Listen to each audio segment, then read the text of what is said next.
सूर्यदेव हुए महानीच। नवग्रहों में राजा सूर्यदेव 17 अक्टूबर को अपनी राशि का परिवर्तन करके तुला राशि में प्रवेश कर चुके हैं। अब चूंकि तुला राशि सूर्यदेव की नीच राशि है, अतः यहाँ पर सूर्यदेव अपनी नीच राशि में होकर किस प्रकार का परिणाम देने जा रहे हैं। जय श्री गणेश, नमस्कार। मैं आचार्य संजय द्विवेदी। मेरे समस्त प्रबुद्ध दर्शकों का मेरे चैनल पर हार्दिक स्वागत है।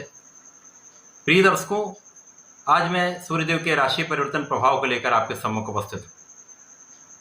17 अक्टूबर को सूर्यदेव तुला राशि में प्रवेश कर चुके हैं।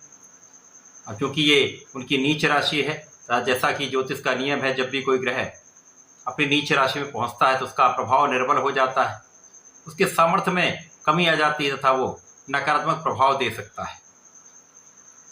अब 9 ग्रहों में अत्यंत प्रभावी ग्रह सूर्यदेव जो राजा हैं, राजा के समान ही इनका कर्तव्य है, उत्तरदायित्व है, क्षमता है, बल है, सामर्थ्य है, प्रभाव है।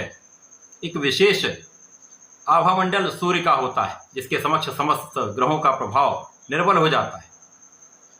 इसी प्रकार से शासन सत्ता के कारक सूर्यदेव हैं, नेतृत्व के कारक सूर्यदेव हैं, शासन तंत्र प्रजातंत्र के कारक सूर्यदेव हैं, पिता के कारक सूर्यदेव हैं तथा आत्मबल के कारक, कॉन्फिडेंस के कारक सूर्यदेव हैं।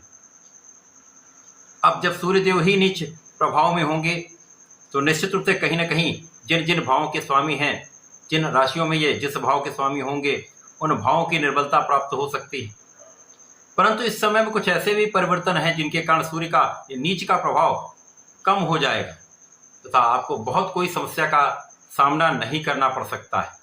अब ये अलग अलग राशियों के लिए अलग अलग भाव में होकर अलग अलग परिणाम की प्राप्ति कराने वाला होगा। आज मैं कन्या राशि के लिए, जो बुध की राशि है, सूर्यदेव के सर नीचत्व काल का तथा राशि परिवर्तन का किस प्रकार का प्रभाव प्राप्त होने वाला है, इस समय में आप किस प्रकार के लाभ ले सकते हैं अथवा कहीं पर कोई समस्या है या आ सकती है तो उसका क्या निराकरण है, संपूर्ण विश्लेषण मैं पूर्ण तर्क के साथ करने जा रहा हूँ। प्रिय दर्शकों, इस राशिफल को आप अपने चंद्र राशि के आधार पर देखें, अर्थात आपकी जन्म कुंडली में यदि 6 नंबर में चंद्रमा है तो आपकी कन्या राशि। कन्या राशि के स्वामी बुध हैं। बुध और सूर्य का अतिमित्र का भाव है, तो अतिमित्र के भाव में होकर भी सूर्य जब नीच की राशि में प्रवेश कर चुके हैं और द्वितीय भाव में इनका परिवर्तन हुआ है। कन्या राशि के लिए 12वें भाव के स्वामी होकर द्वितीय भाव में इनका गोचर कुछ विशिष्ट होने वाला है। व्यय भाव के स्वामी हैं, धन भाव में गए हैं, नीच की राशि में गए हैं, परंतु यहां पर इनका नीचत्व भी कहीं न कहीं संतुलित हो रहा है। निश्चित रूप से इस समय कन्या राशि के जातकों के लिए व्यय कुछ बढ़ेंगे, परंतु कुछ स्रोतों से धन का आगमन भी होगा। धन निरंतर आपके पास आने वाला है, व्यय भी होगा, आय भी होगी, तो आय और व्यय का संतुलन यहां पर बनने वाला है। इस समय में आपको अपनी वाणी पर पूर्ण नियंत्रण रखना चाहिए। सोच विचार कर समझदारी से आपको बात करनी चाहिए। परिवार के मध्य में विशेष रूप से आपको बहुत सजग होकर कार्य करना चाहिए तथा वाद विवाद में ना पड़े, यही आपके लिए अच्छा रहने वाला है।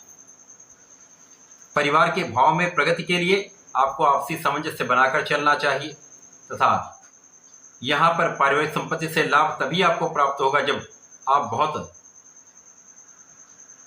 संतुलन बनाकर रखें, क्योंकि यहाँ पर पारिवारिक संपत्ति का भाव कुछ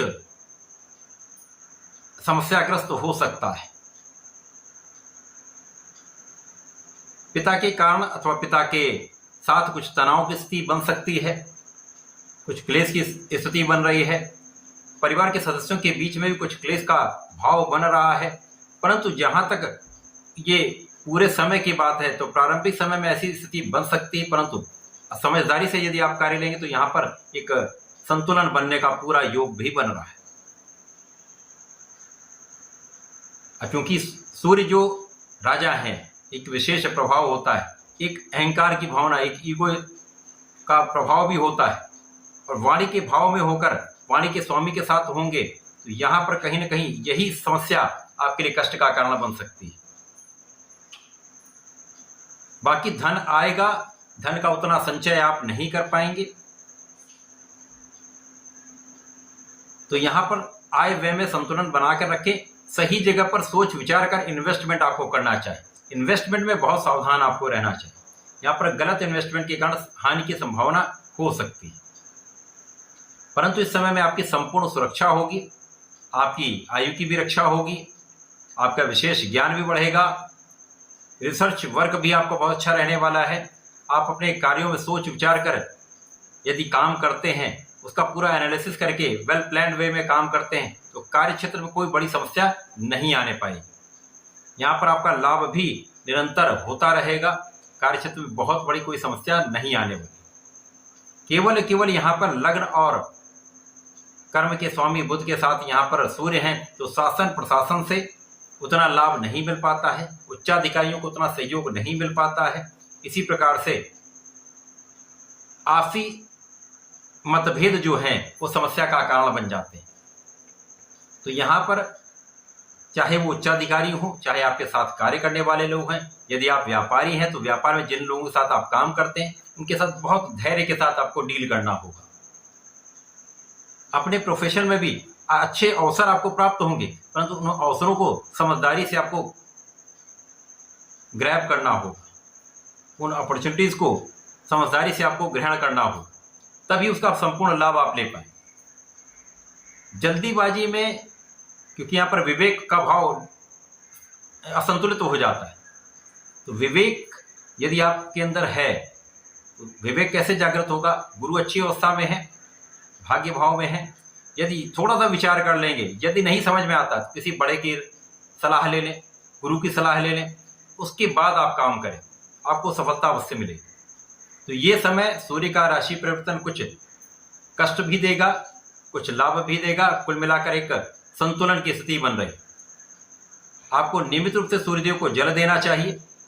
ओम आदित्याय नमः का 27 बार जप करना चाहिए। आदित्य हृदय स्रोतम का नित्य एक बार पाठ कर लें, ऐसा सुन लें। बुधवार को गणपति जी की आराधना करें, जैसा आप नित्य करते हैं गणपति जी की आराधना, तो आपके लिए सर्वमान्य है। करते रहें, ओम गंग गणपति नमः का नित्य जप करते रहें, सर्वश्रेष्ठ लाभ आपको प्राप्त हो, कष्ट दूर हो जाएंगे। तो ऐसा करके इसका लाभ लें। धन्यवाद, नमस्कार।